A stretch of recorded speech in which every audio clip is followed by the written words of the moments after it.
My cousin Deandra cried at my daddy's burial. Real tears.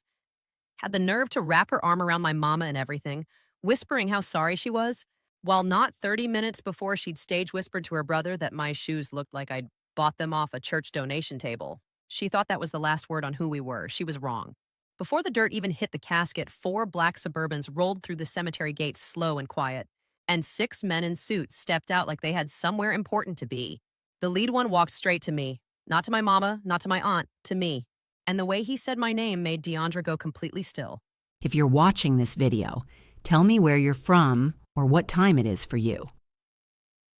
My father, Leonard, passed on a Wednesday in October, and by Saturday we were standing in the cold at Evergreen Memorial with about 30 people who mostly came to see how my mama was holding up. My mama's side of the family came too, of course. Aunt Glenda in her good coat, Uncle Royce with his hands in his pockets, my cousins Deandra and Kwame standing close together like they always did when they wanted to look like a united front. I should tell you something about Glenda and Royce before we go any further. They are the kind of people who have never once in their lives looked at someone else's pain and thought, maybe I should be quiet right now. They are the kind of people who show up to your father's burial and find a way to make it about themselves within the first 15 minutes. Glenda pulled my mama aside near the tree line before the service even started. I was close enough to hear. She said in her low voice that carried like it was meant to, "Caroline, I just want you to know, we're here for you, whatever you need. We always knew Leonard was going to leave you with nothing, but that doesn't mean you're alone." My mama said thank you. I kept looking at the casket. Then Deandra said it. She leaned toward Kwame and she wasn't quiet enough. She never is. And she said, "Did you see her shoes? She's crying like that man was somebody, and she's standing there in shoes from the Goodwill rack." Kwame snorted. I did not look at my shoes. I looked at my father's casket, which my mama and I had paid for with money we'd put away all year because Daddy got sick and couldn't work the last 8 months, and I thought, I am not going to give these people a single thing today. Uncle Royce, not to be outdone, said to the man standing next to him, loud enough, always loud enough, "Corner store man with corner store dreams. That's what Leonard was. I don't know what Caroline expected." The pastor started talking. I was still looking at the casket when I heard the engines. 4 black Suburbans, coming through the cemetery gates one after another, smooth and unhurried, like they knew nobody was going to stop them. 6 men got out, all of them in suits that did not come off a rack. The lead one was maybe 60, silver at the temples with the kind of bearing that doesn't have to announce itself. He walked directly to me, not to Glenda, not to Royce, to me. He said, "Renata." He said it like he'd said it before, like my name was something familiar in his mouth. "My name is Wallace. I work for the Whitfield family. They asked me to come today to pay their respects to Leonard and to bring you home when you're ready." My aunt made a sound I'd never heard come out of a person before. My mama's face did something I couldn't read. It wasn't surprise. It looked like something she'd been waiting for and dreading in equal measure.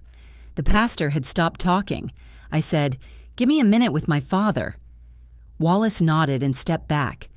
I looked at the casket one more time. I thought about all the years Royce had called him a nothing, and I thought, you knew something I didn't. You always knew. Then I turned around and walked toward the Suburbans. The inside of that truck smelled like leather conditioner and something faintly cedar. I sat in the back. Wallace sat across from me. One of the other men took the wheel. Nobody spoke for the first few minutes, and I didn't push it. Then Wallace said, "I want to explain some things. You can ask questions whenever you're ready." I said I was ready. He said my father Leonard had been the financial strategist for the Whitfield Group for just over 23 years.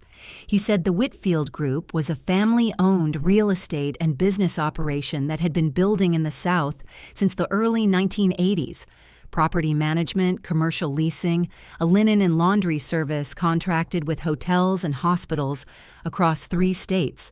He said it was entirely legitimate, properly incorporated, fully documented. He said the family had made a point of that from the beginning.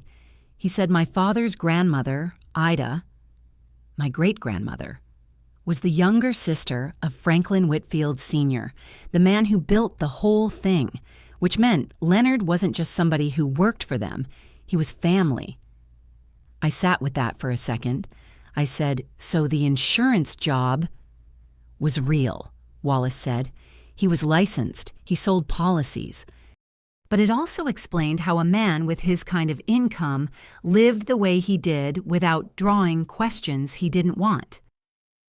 I thought about all the times we went to dinner at a place nicer than we were supposed to be able to afford, and Daddy would say it was a work thing, a client thing, a connection he needed to maintain. I thought about the phone calls that stopped when I walked into the room, the men who shook his hand a certain way in public, with both hands, and looked at him like he was something. I'd always chalked it up to Daddy being a people person. He was a people person. That was true. It just wasn't the whole story. He kept all of this separate from you deliberately, Wallace said. He wanted you to have a normal life. He wanted you to choose who you were before any of this had a chance to choose it for you. I looked out the window. We were heading out of the city now, past the subdivisions and the big box stores, into the older neighborhoods where the trees were taller and the houses sat further back from the road. I said, "Where are we going?" Wallace said, "To meet Franklin Jr. He goes by Mr. Frank. He's been waiting to meet you properly for a long time." The Whitfield property wasn't what I expected. I think I'd been bracing for something that announced itself, something that said, look at all of this, look at what we have. But it wasn't that. It was a large colonial-style house set back on maybe 2 acres, well-maintained, surrounded by old-growth oak trees. It looked like a family had lived there for generations, which I later learned was exactly true. A man came out onto the front porch as we pulled up. Late 60s, built solid, moving like someone who had never in his life been in a hurry because he didn't have to be. He had on a dark sweater and slacks and reading glasses pushed up on his forehead. He looked at me the way you look at someone you've heard about for years.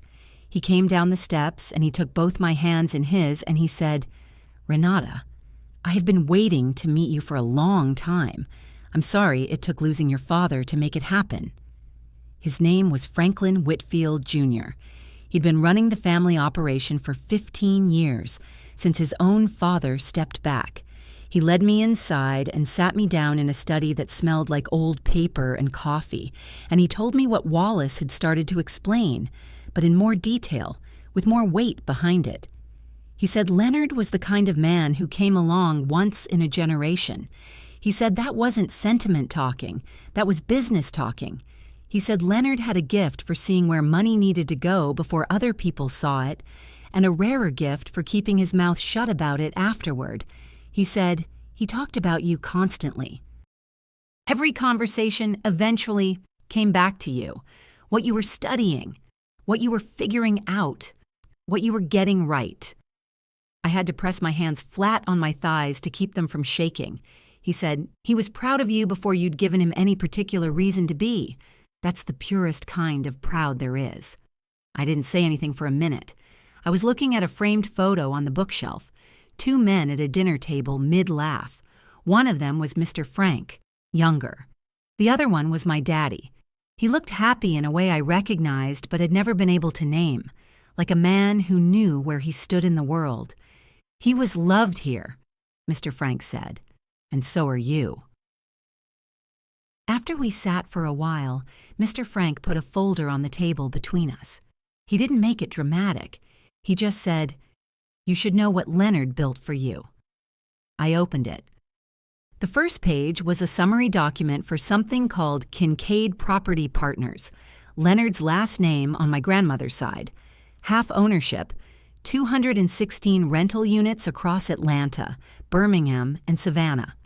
The current management was someone named Paulette Odoms, who'd been running operations for 11 years, revenue listed by quarter, clean numbers professionally presented.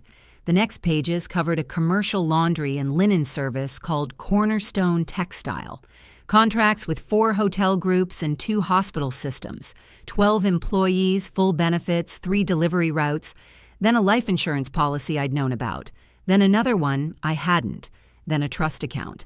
I read the balance twice because the first time I thought I'd misread it. $3,400,000 and some change. I looked up at Mr. Frank. He was watching me the way people watch someone try to absorb something that doesn't fit the container they've been living in. I said, "Uncle Royce called him a corner store man." Mr. Frank said, "I know." I said, "He said my daddy died with nothing." Mr. Frank said, "I know what they said. Leonard told me over the years. He said it the way you say something you've made peace with, but I don't think he'd ever fully made peace with it. I think it hurt him more than he let on." I thought about my daddy sitting in his recliner on Sunday afternoons, reading the paper, and my aunt calling to check on my mama with that voice, that particular tone that said, "We're helping you because you clearly cannot help yourself." I thought about my daddy saying nothing, folding the paper, going to refill his coffee. He had been sitting on $3 million, and he said nothing, because saying something would have meant explaining, and explaining would have changed what I got to be. I closed the folder carefully. I said, "What happens now?" "Mister." Frank said, "That's entirely up to you." I went back to the house that night. The house I'd grown up in, the one my parents had rented for 16 years. My mama was in the living room surrounded by boxes. She'd already started packing his things, which surprised me. I thought it would have been too soon, but I think she needed something to do with her hands. She looked up when I walked in. She said, "I wasn't sure you'd come back tonight." I sat down in my daddy's chair, the worn corduroy recliner that I will never be able to sit in without feeling him, and I said, "Mama, what did you know?" She set down the sweater she was folding. She sat on the edge of the couch. She looked at the floor. The silence stretched for almost a full minute before she said anything. She said, "I knew he came from money people. I knew he had connections that were bigger than anything he told me about. He was straight with me early on. He said his family had business interests that ran in the background, and the less I knew specifically, the better off I'd be. He said it was for my protection, and I believed him, and then I made a choice not to ask questions."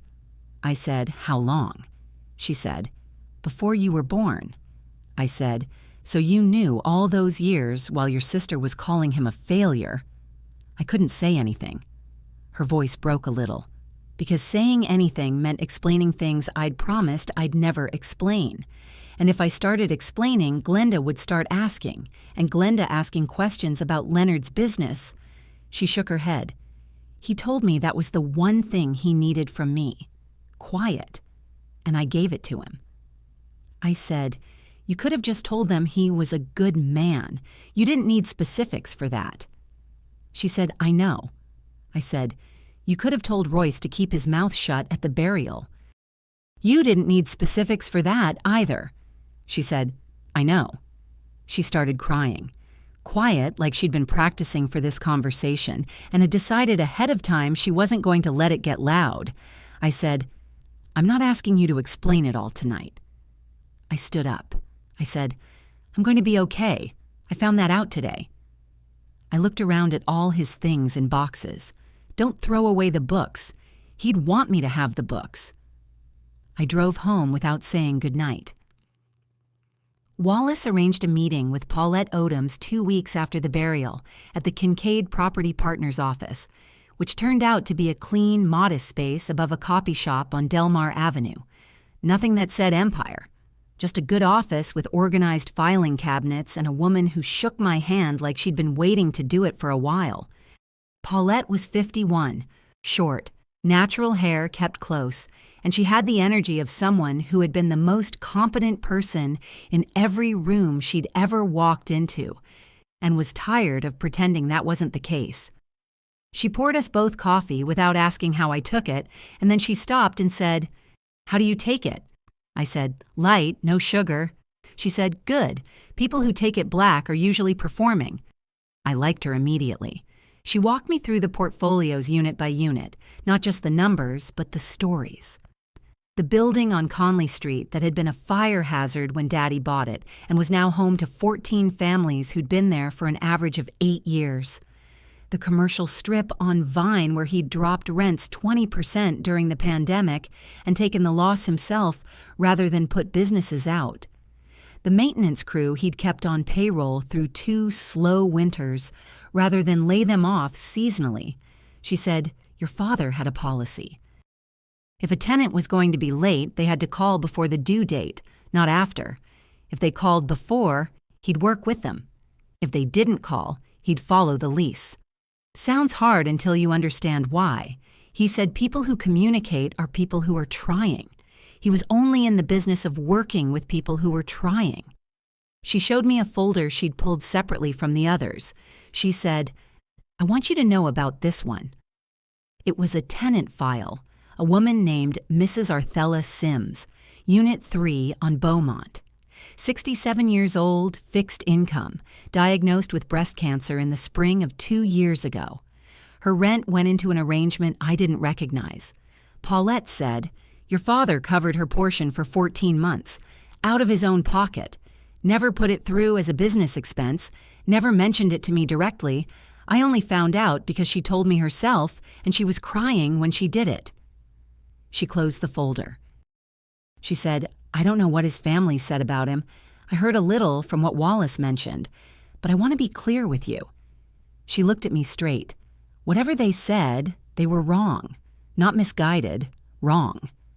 I nodded. I didn't trust my voice right then. She said, "Now, you want to learn how this actually works, or do you want me to just keep managing it the way I have been?" I said I wanted to learn. She slid a binder across the desk. She said, "Then let's start at the beginning."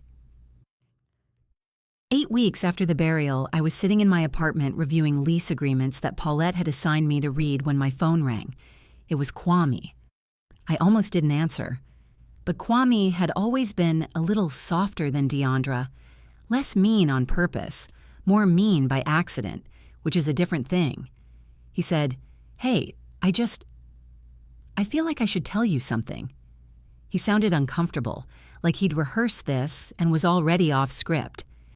He said, "Mama's been talking to a lawyer about the estate, about contesting it." I set down the lease. I said, "What kind of contesting?" He said, "She's been saying Leonard's money had to come from somewhere dirty, and if she could prove that, the estate would have to be redistributed to legitimate family members." He paused. "I'm not saying I agree with it. You should know." I thanked him and hung up. Then I called Wallace, and I called Paulette, and I spent the next 2 weeks in a state of low-grade dread, pulling together documentation, drafting timelines, making sure every inch of the paper trail was airtight. Wallace talked to Mr. Frank, who said to be thorough but not worried. I was both. Then Paulette called me on a Tuesday morning and said, "Can I ask you something about this lawyer situation?" I said yes. She said, "Did Kwame give you a name?" I said no. She said, "I did some checking. The person Glenda's been talking to is named Reginald Foote. He practices out of a strip mall on Route 9. He handles speeding tickets, parking disputes, and the occasional landlord-tenant filing. He has never, not once, touched a probate or estate case in his 16-year career." I said, So Glenda has been running her mouth to a traffic lawyer about contesting a multi-million-dollar estate that has documentation that would survive a federal audit, Paulette said. "This is not a legal threat.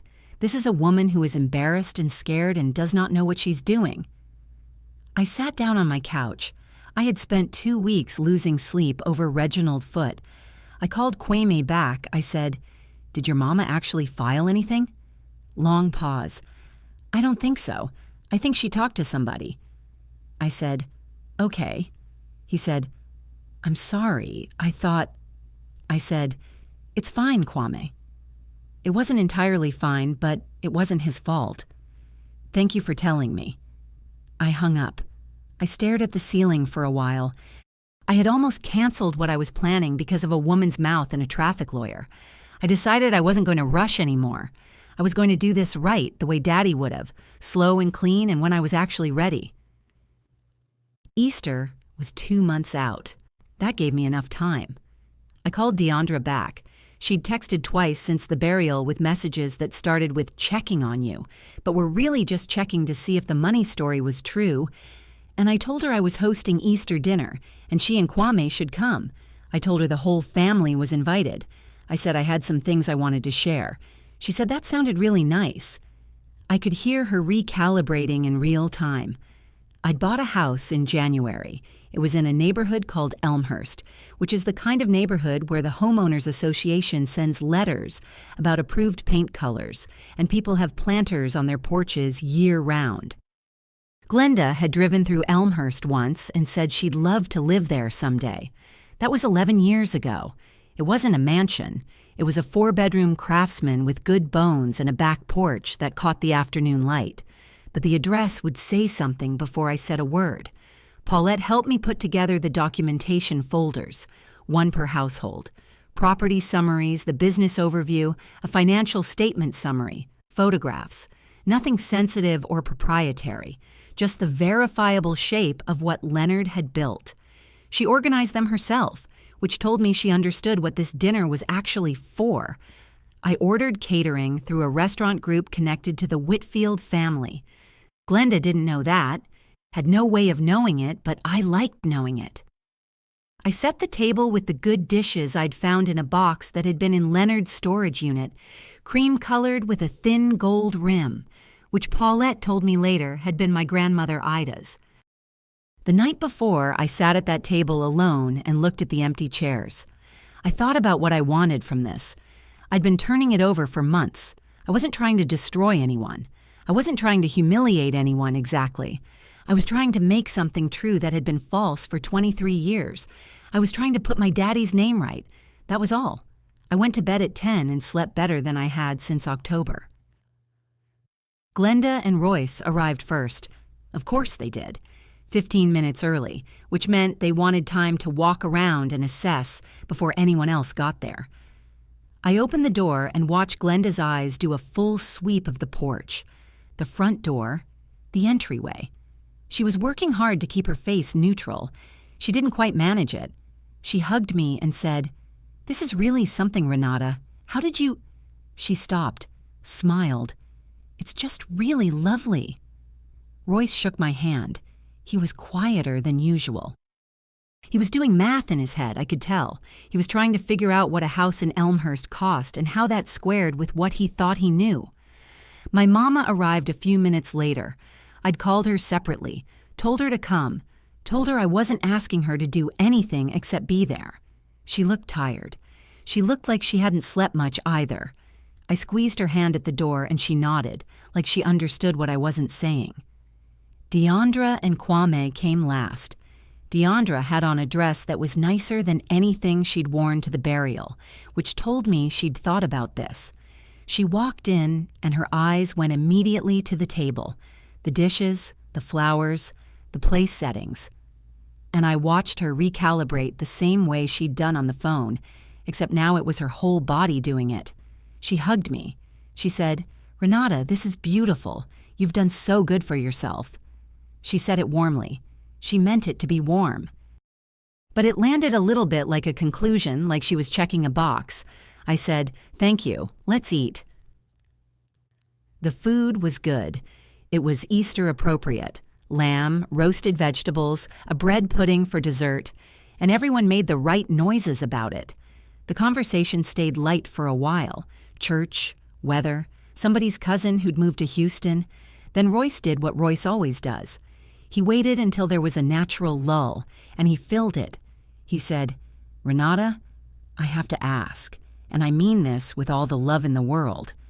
He put his fork down. "How exactly did Leonard leave you set up enough to buy a house like this? Because what we knew of Leonard's situation—" He spread his hands. "We didn't think there was much there." Deandra was watching me.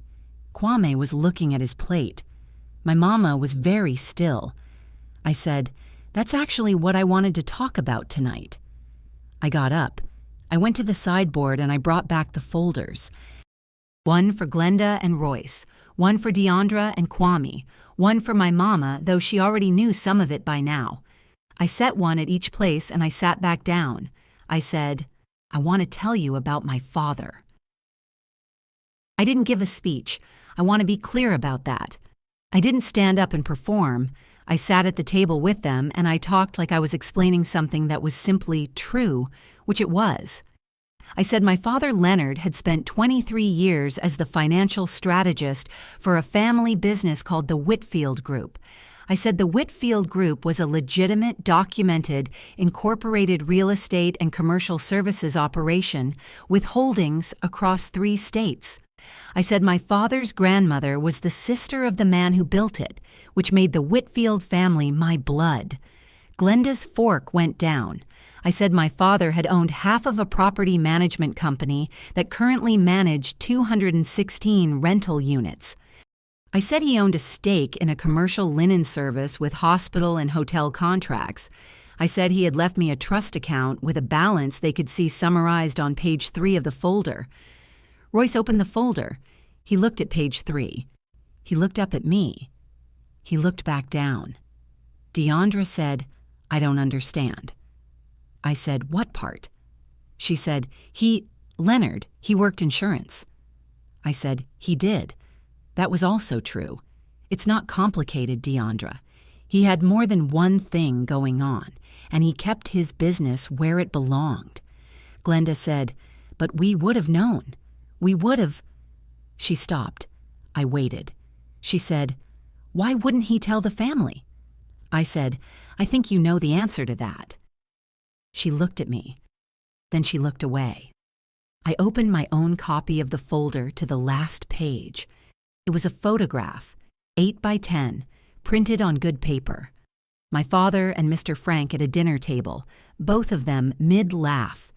It was dated 15 years ago. They looked like 2 men who had known each other their whole lives, which they had. I slid it toward the center of the table. Royce looked at it for a long time. I said, he was not a corner store man. He was not a man with nothing. He was not the man you said he was at his burial, Uncle Royce, while I was standing close enough to hear every word. Royce looked up. I said, he was my father, and he built something real. And I thought you should know. It took about 45 seconds of silence before Deandra made her move. She said, well, Renata, this is amazing. It really is. And actually, this is kind of perfect timing because... She glanced at Kwame. We've been working on something. A boutique concept.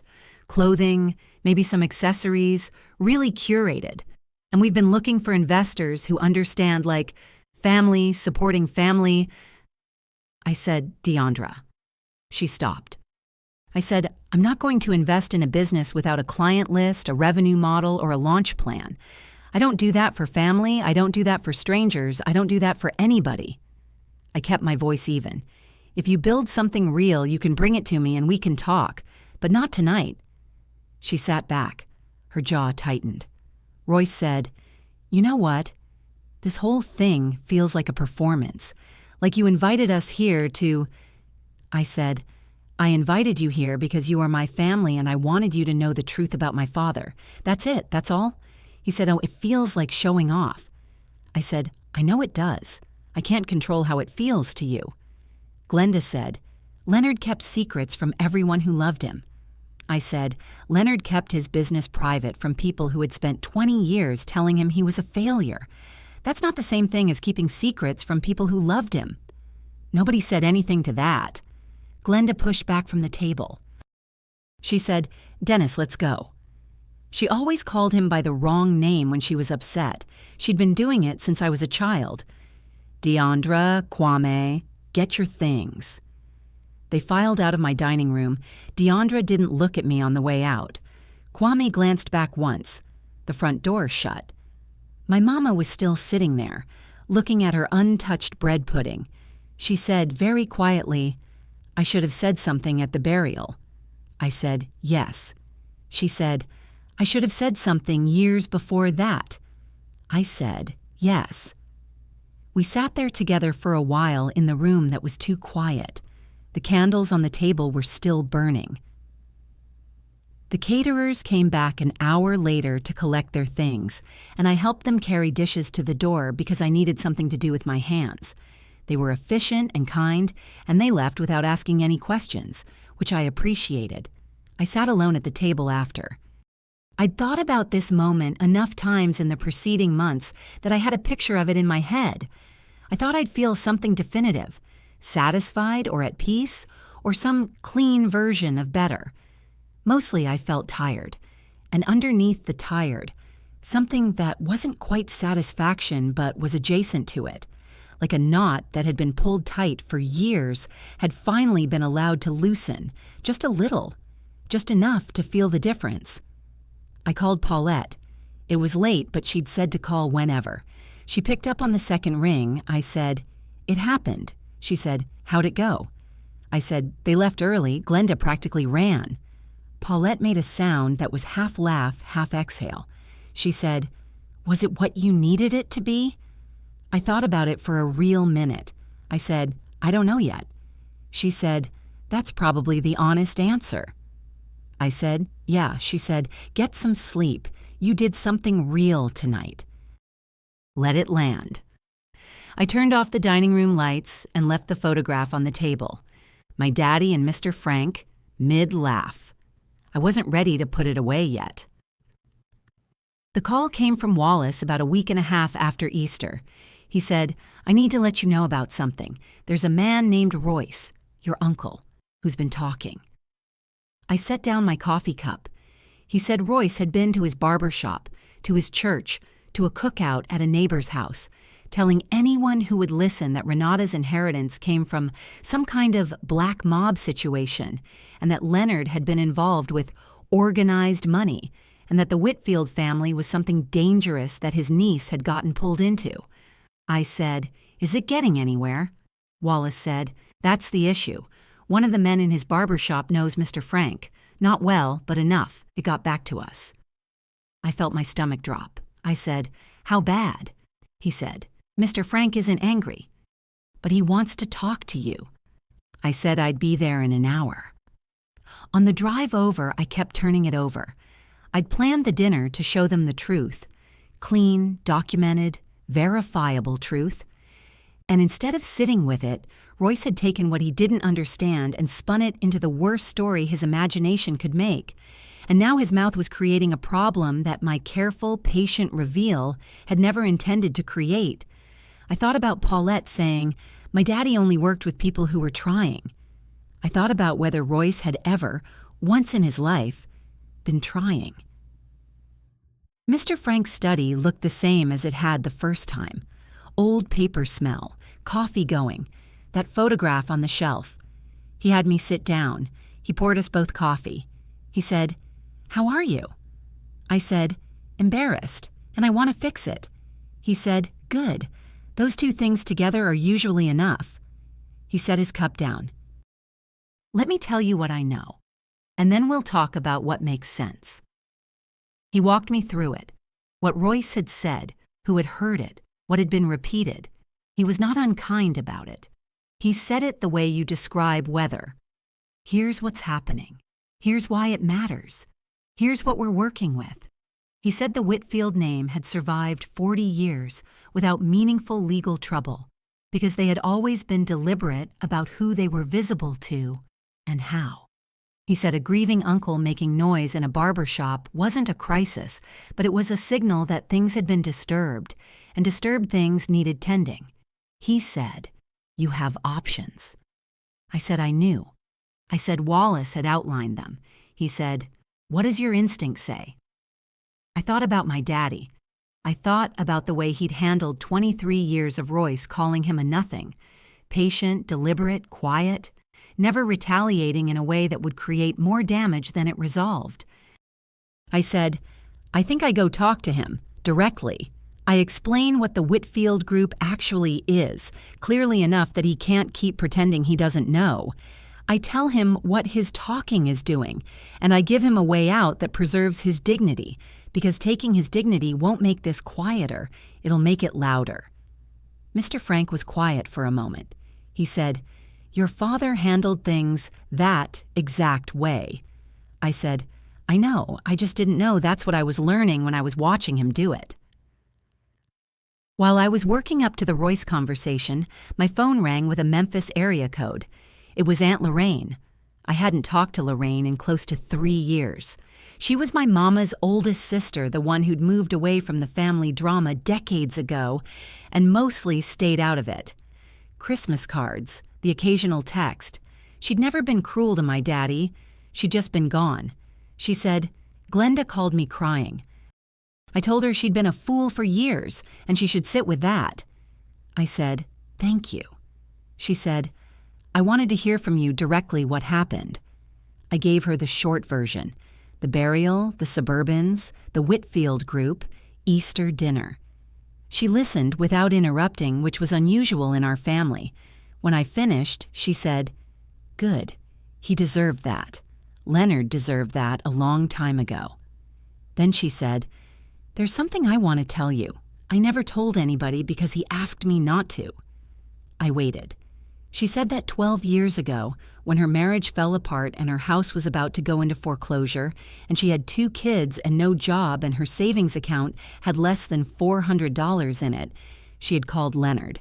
She said she called him because she had no one else to call, and she knew he was a decent man even if her family didn't say so. She said he wired her $14,000 within 48 hours of that call. He told her it was a gift, not a loan. He told her family was supposed to help family without keeping score. He told her not to tell Glenda or Royce because they wouldn't understand it. They'd either judge Lorraine for needing help or judge him for giving it. She said, "I never paid it back because he would not let me. I tried twice and he said stop." I said, "I didn't know." She said, "I know you didn't. He kept it clean the way he kept everything, quietly." She paused. Then she said, "Whatever you need from me going forward, you call. That man helped me save my family. The least I can do is be somebody in your corner." I hung up and sat in my car in Mr. Frank's driveway for about 10 minutes. My daddy had helped Lorraine in secret, without needing credit, without telling anyone. He'd sent $14,000 to a woman who needed it and asked nothing back. And Glenda and Royce had stood at his grave and called him a nothing.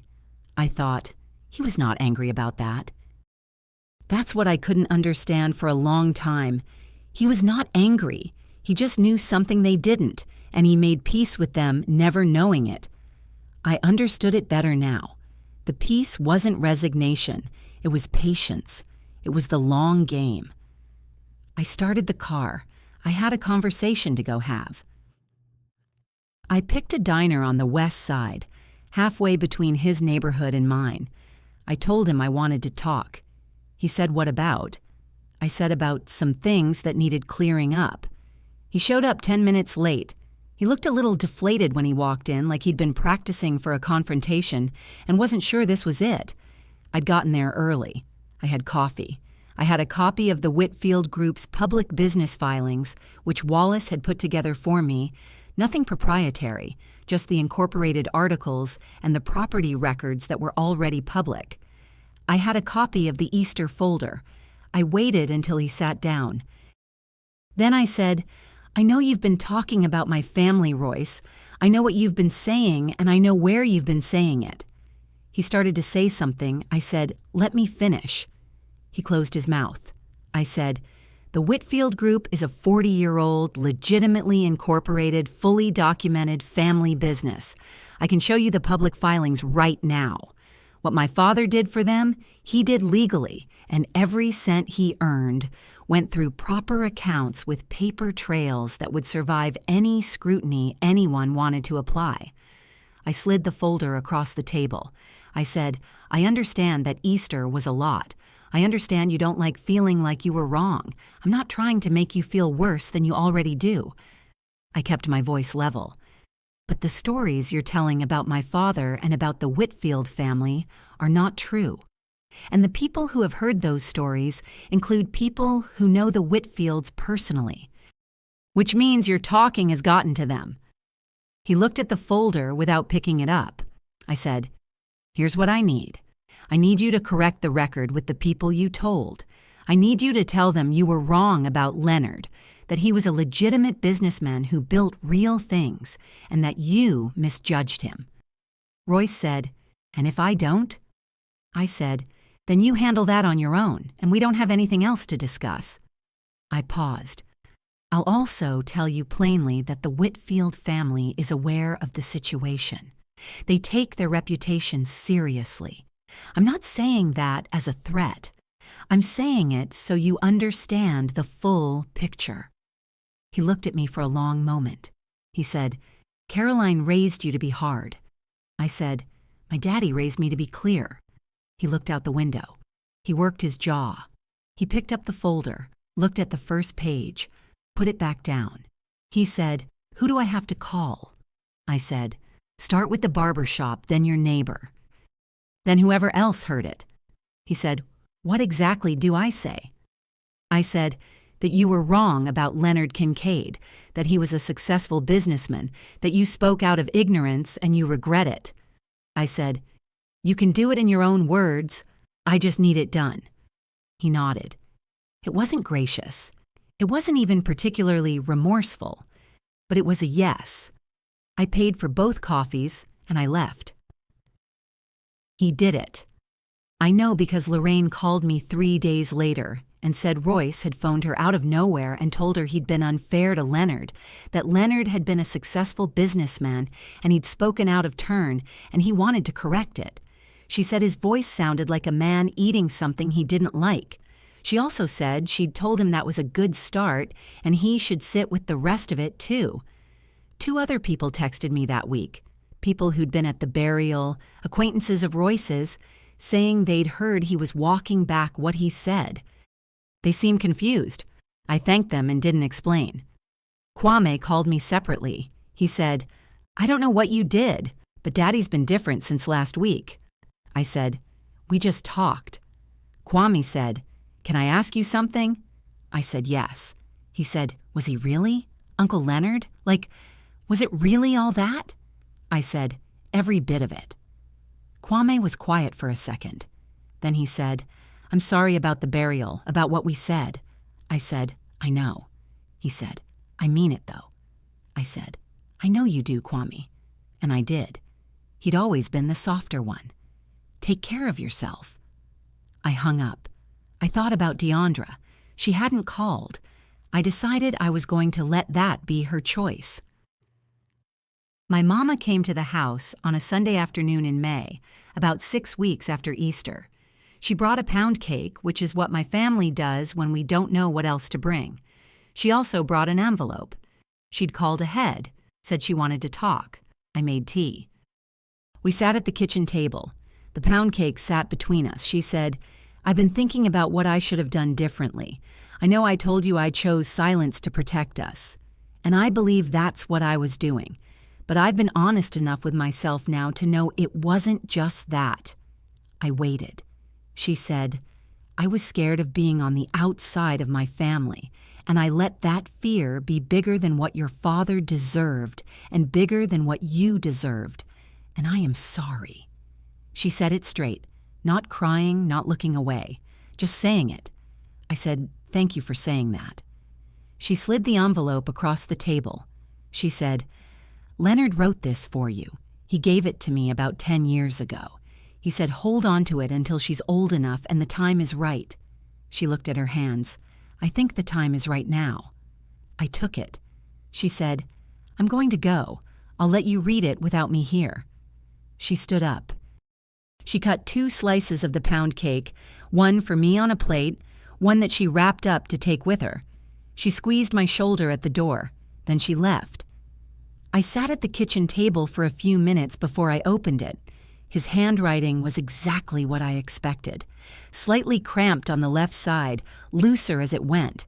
He always wrote fast once he got going, like his hand had to keep up with his thoughts. He wrote, "Renata, if you're reading this, I'm gone, and your mama decided the time was right. I hope she was correct. She usually is. I want to say some things I couldn't say while I was alive without changing what you got to be. I built something. I did it because I wanted to, and because I'm good at it. But I mostly did it because I wanted you to have options I didn't have. I wanted you to be able to choose your life from abundance instead of from necessity. That's the whole thing. That's the whole reason. By the time you read this, you probably know about the Whitfield family and what I did for them. I'm not ashamed of it. I want to be clear about that. I made my choices with clear eyes, and I'd make them the same way again. But I kept it from you on purpose because I wanted you to find out who you were before any of that found you. Here's what I know about you. Even from wherever I'm writing this from, you are not easy to fool and you are not easy to break. Your mama's family spent years trying to make you feel small and you never once let it stick. I watched you. I was proud of you every time. Real strength isn't being the loudest person or the one with the most. It's knowing who you are when people are telling you you're nothing. You already know how to do that. You've always known. I love you more than any of the things I built. You are the only thing I got completely right. Whatever you choose to do with what I left, walk away from it, build on it, something I can't imagine from here, I am proud of you. I was always proud of you. All my love. Daddy. He'd misspelled abundance, written abundance. He'd caught it and crossed it out and written it again. I noticed that, and I don't know why, but that was the thing that did it. That little crossed out word. I cried for a while. Not the controlled kind, not the kind with a plan inside it. Just grief, just missing him, just him. It was the first time since October that I'd let myself do that without something else mixed in. It felt like him. Finally. Just him. It is late August and I am sitting in Paulette's office going through third quarter reports for the Conley Street properties. She has a fan going even though the AC works fine. She says she just likes the sound of it. The Whitfield Group held their quarterly strategy meeting last week, and I attended for the third time. I'm not running anything yet. I'm learning. Mr. Frank says that's exactly right, that there's no point in inheriting something you don't understand. And he says my daddy took 3 years before he touched anything independently. I figure I can give myself at least one. I established a small scholarship through the trust. It's called the Ida Whitfield Kincaid Award, named for my great-grandmother, the woman who connected both sides of my family together. First recipients are announced in September. 2 graduating seniors from the high school I attended. Glenda has not called. I don't expect her to. Royce made his calls. He's not a changed man. He's a man who made some calls. I don't need him to be changed. I just needed the record corrected. Kwame texted last month to say he'd taken a job at a warehouse and was trying to get his head right. I texted back that was a good start. I meant it. Deandra sent one text about 2 months after Easter. It just said, "I'm sorry for what I said at the burial about your shoes." No context, no explanation, no ask attached to it. Just the words. I read it twice. I didn't respond right away. I'm still thinking about what, if anything, I want to say. Lorraine calls every couple of weeks. She asks how the business is going and she tells me about her grandkids. And sometimes she just says, "Your daddy would be so pleased." And we both go quiet for a second, and that's enough. My mama and I are finding our way. It's slow. I have dinner with her once a month. Some months it's easier than others. She asks careful questions about what I'm learning, and I answer them carefully, and we're both being honest enough to acknowledge this is going to take time. The shoes from the burial are in my closet. Deandra was right that they came from a donation shelf. I'd bought them the week before because the ones I had weren't appropriate, and I didn't have time or money to do better. I kept them when I moved. I don't know exactly why, not as a symbol of anything, nothing that neat. I just kept them because they were there, and sometimes I see them, and I think about standing in that cemetery while Royce called my daddy a nothing. And then I think about what I know now. He knew. All along, he knew. He stood there with $3 million and 23 years of quiet work and let them call him whatever they wanted to call him. And he came home and read his paper and refilled his coffee, and he loved me so completely and so specifically that he made sure I would find out who he really was when I was ready to understand it. I am my father's daughter. I am learning every day what that means. And that is enough. For now, that is more than enough. More than